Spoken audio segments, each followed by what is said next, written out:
Have you ever looked at a room full of things you bought to make you happy, only to feel a strange, heavy sense of suffocation? You have the latest iPhone, a closet full of clothes, and a subscription for every possible service, yet you're more stressed, more tired, and more anxious than ever before. Why is it that in an era of peak convenience, we feel like we're constantly running out of time, money, and soul? The truth is, we aren't living in an era of abundance. We are living in an era of distraction. We are drowning in the stuff of life while starving for the meaning of it. Today, we're going to stop the cycle. We're going to talk about a concept called wise minimalism. This isn't about living in a white box with one chair and a spoon. This is about reclaiming your mind, your time, and your freedom from a world that profits from your clutter. If you felt like you're losing yourself in the noise, stay with me until the end. We're not just going to analyze the problem, we're going to build a 7-day roadmap to help you delete the chaos and start living for real. The modern world is designed to keep you in a state of decision fatigue. Have you ever wondered why legends like Steve Jobs or Mark Zuckerberg wore the exact same outfit every single day? It wasn't a fashion statement, it was a survival strategy. Science shows that every single choice we make, from what to eat for breakfast to which email to answer first, drains a finite battery of mental energy. By the time you get to the important stuff, your brain is running on empty. Most of us are leaking energy through 1,000 tiny holes: notifications, clutter, unread messages, and social obligations we don't even like. Wise minimalism is the plug for those holes. It's the art of selective subtraction. It's realizing that more is often just noise disguised as progress. Let's start with the most visible part of the chaos: physical minimalism. We've been sold a lie that ownership equals happiness. But in reality, every object you own owns a piece of you. There's a hidden tax on everything you buy. There's the tax of the space it occupies, the time it takes to clean it, the money it takes to maintain it, and the mental weight of worrying about it. Think about that treadmill in the corner gathering dust, or that kitchen gadget you used once in 2021. They aren't just objects, they are unfulfilled promises that guilt trip you every time you walk past them. To break this, we use the 90-90 rule. Look at an object. Have you used it in the last 90 days? Will you absolutely definitely use it in the next 90 days? If the answer is no, it's not an asset, it's an anchor. Cut it loose. For my fellow Americans and global citizens living in a buy now, pay later culture, we need to shift from ownership to experience. Why buy a high-end camera you'll use twice a year when you can rent one?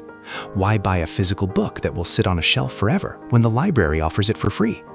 Wise minimalism teaches us that the joy is in the use, not the possession. When you stop hoarding things, you start inhaling space. And space is where your creativity finally has room to breathe. But physical clutter is only the tip of the iceberg. The real war is happening in your pocket. Digital minimalism is no longer a luxury, it's a necessity for mental health. Your smartphone is a slot machine designed by the smartest engineers in the world to keep you scrolling. Every ping is a hit of dopamine that fragments your focus. We've reached a point where deep work, the ability to focus without distraction on a cognitively demanding task, is becoming a superpower. If you can focus for 4 hours straight while the rest of the world is checking TikTok every 6 minutes, you will win. You will be more productive, more relaxed, and more successful. Start with a digital declutter. If an app doesn't serve a vital purpose or bring you genuine, non-addictive joy, delete it. Turn off every single notification that isn't from a real human being trying to reach you.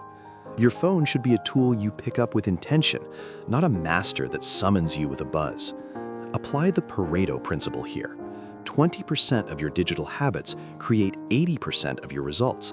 Find that 20% and ruthlessly eliminate the rest. Imagine waking up and not checking your phone for the first hour. Imagine the peace of a morning where your brain belongs to you, not to the news cycle or your Instagram feed. That is what wise minimalism feels like. Now let's talk about something that hits close to home for everyone: financial minimalism. We live in a world of personalized ads that know our weaknesses better than we do. We are being hunted by algorithms. To fight back, you need the 72-hour rule. If you see something you must have, put it in the cart and walk away for 72 hours. Usually the dopamine spike fades and you realize you didn't actually want the item, you just wanted the feeling of buying it. Try calculating the life hour cost of your purchases. If you earn $20 an hour and you're looking at a $200 pair of shoes, ask yourself, is this worth 10 hours of my life? Is it worth sitting in that office dealing with that stress for a full day and a half just to put these on my feet? When you view money as units of life energy, you stop wasting it on things that don't matter. Money minimalism isn't about being cheap, it's about buying your freedom. Every dollar you don't spend on junk is a dollar that buys you a minute of early retirement, a day of travel, or the security to quit a job you hate. True wealth isn't having a lot of things, it's having a lot of options. As we go deeper, we encounter the hardest part, emotional and mental minimalism. This is about your yes. Every time you say yes to a social event you don't want to attend, or a toxic friend who just wants to vent, or a project that doesn't align with your goals, you are saying no to your own peace. We are terrified of FOMO, the fear of missing out. But wise minimalism introduces us to JOMO, the joy of missing out. There's a profound power in saying, I'm not going, and I'm perfectly okay with that. Stop over-explaining your boundaries.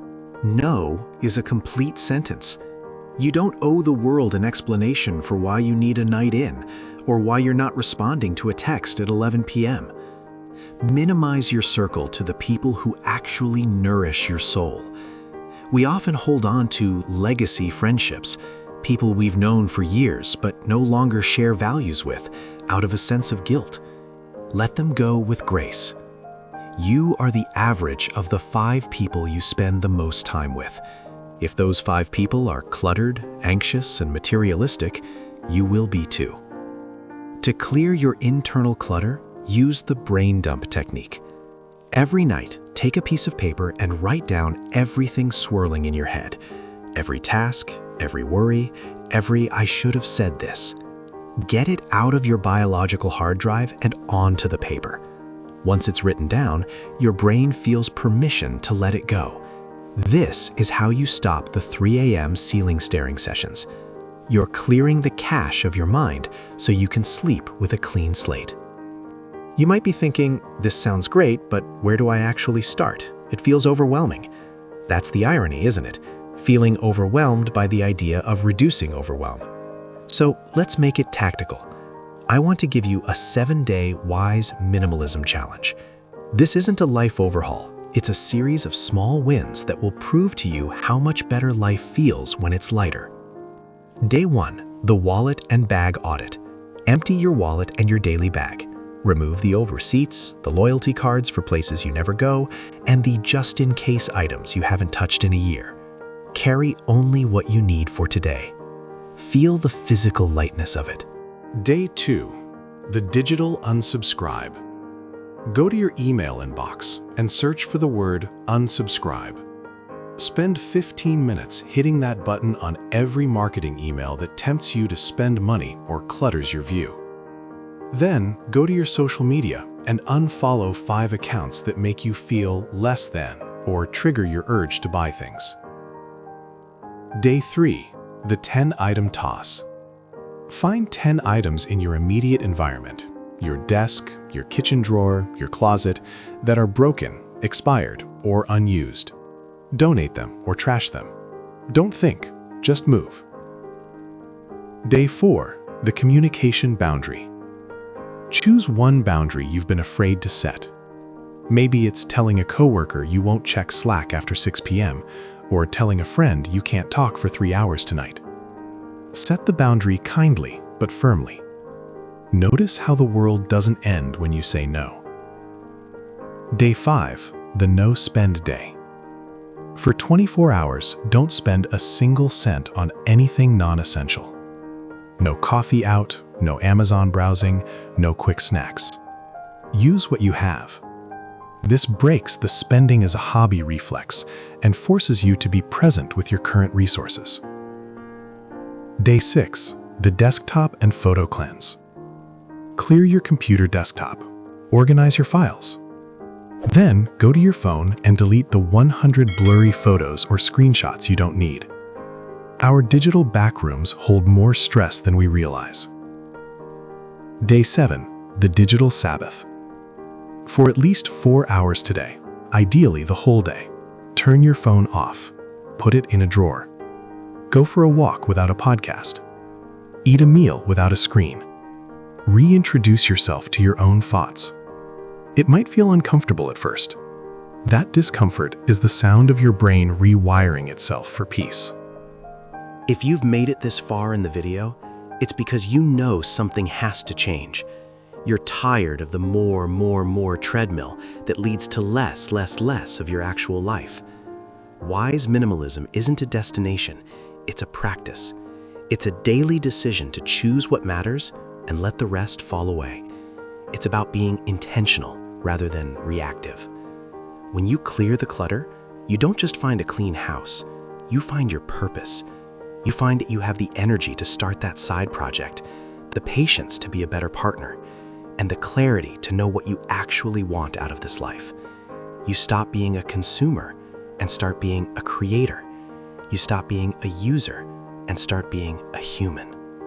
The world will try to pull you back. Advertisements will tell you that you're one purchase away from perfection. Social media will tell you that you're falling behind, but you'll know better. You'll know that true power is needing very little to feel completely whole. I want to hear from you. Look around your room right now, or think about your daily routine. What is one thing, just one, that you are going to let go of today? It could be a physical object, a digital habit, or a mental burden. Tell me in the comments. When you write it down, it becomes a commitment. If this video helped you feel even a little bit lighter, hit that like button so it can reach someone else who's drowning in the noise. And if you're ready to optimize your life and reclaim your time, subscribe and join us. We're building a community of people who choose depth over surface and meaning over stuff.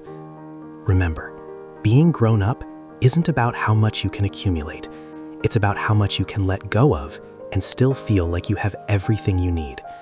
You are not what you own. You are not your productivity.